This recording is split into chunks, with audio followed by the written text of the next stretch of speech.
So, good morning, everybody. I am here on a recorded conversation. We're actually doing this face to face at long last. I'm here with the lovely Victoria Howell, who has joined me. Victoria is one of Norfolk's finest menopause nurses. However, today, Victoria is joining me to tell me and talk about and share with you her experience of getting in front of the camera. And it goes back really to something that happened as a child. So welcome, Victoria. Thank you. Thank you so much for joining me on this. You're very welcome. So, Victoria, you've shared with me, I know this, but you had a particular incident that affected you as a child.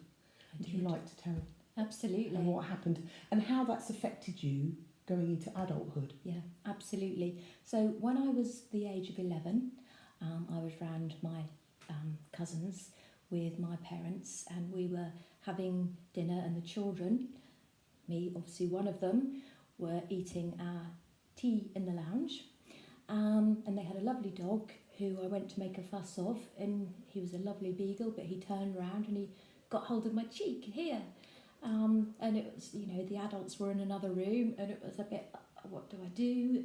And my instincts just kicked in, and I had to prise his jaw apart, and this was literally hanging out like this.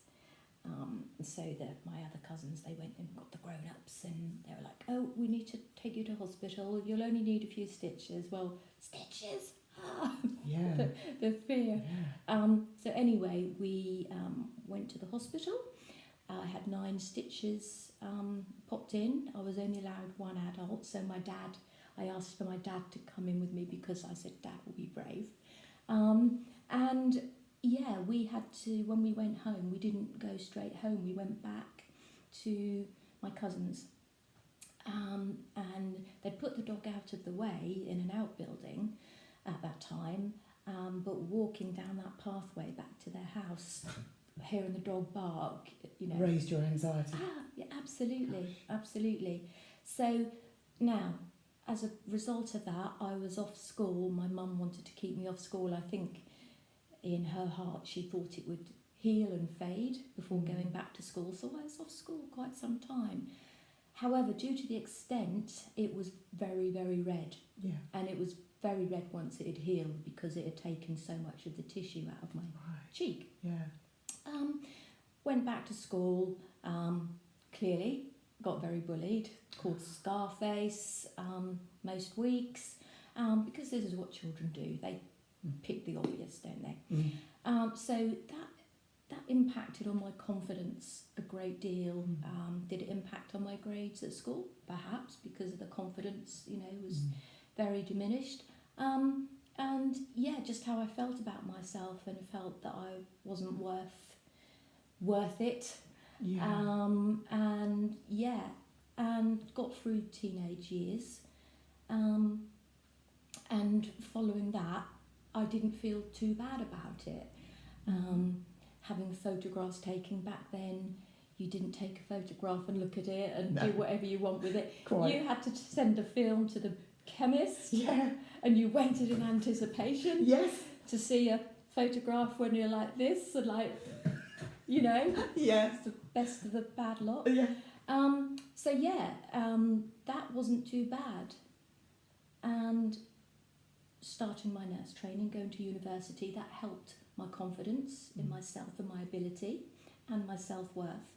And I think getting older and going through menopause, and having to do a lot of interviews and a lot of videos to help inform people and educate people, that's when the inner critic has reappeared, because I think due to the dog bite, my face, the symmetry of my face is different. So when I smile, one side of my mouth goes up, and I've become more aware of that since getting older.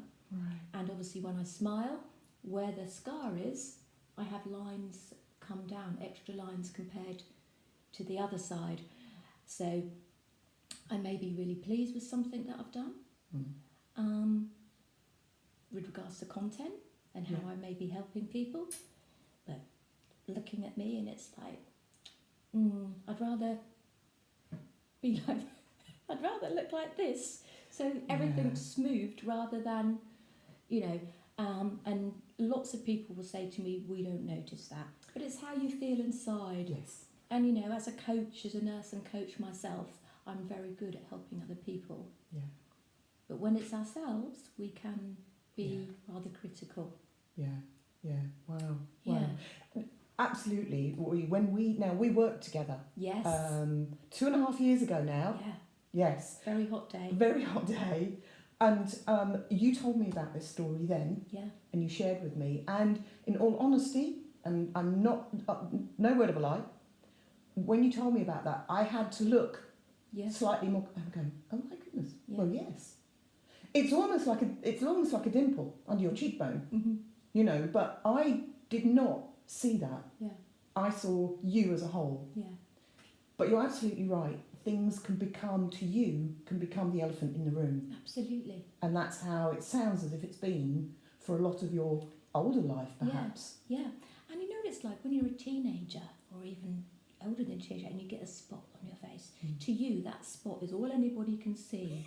You remember? Yeah. And the anguish that you go through at that time. Yeah. So I guess it's very similar to that. Now, when we met, we met 3 years ago, but when we did our, you know, we worked together 2.5 years ago, that was a very good turning point for me.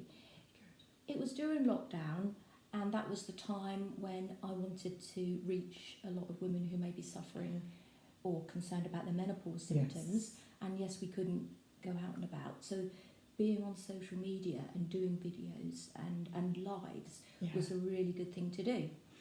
Spending time with you and learning from you and all the tips that you provided me with, oh my goodness, my confidence was here in front of the camera, and it got up there, and I was sort of happy, you know, knowing where to look in the camera, knowing how to get the right lighting, the right angle, and I would never have thought to do those things, you know, never have thought to do those things, but my goodness, the difference, the absolute difference in the outcome of a video then compared to when I had done one previous to that, and people may have been seeing up my nostrils for all I know.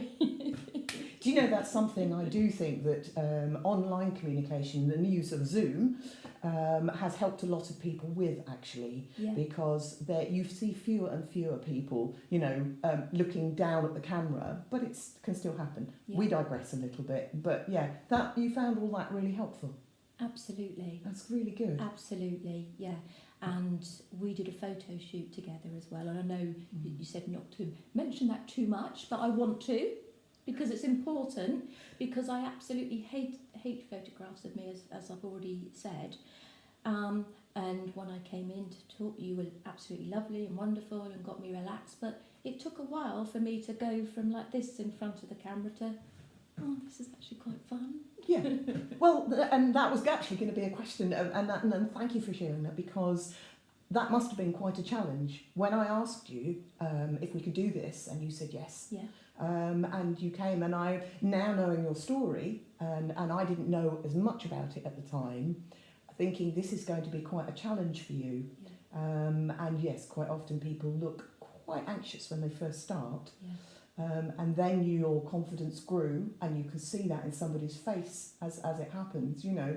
And then getting somebody to actually try and look anxious again.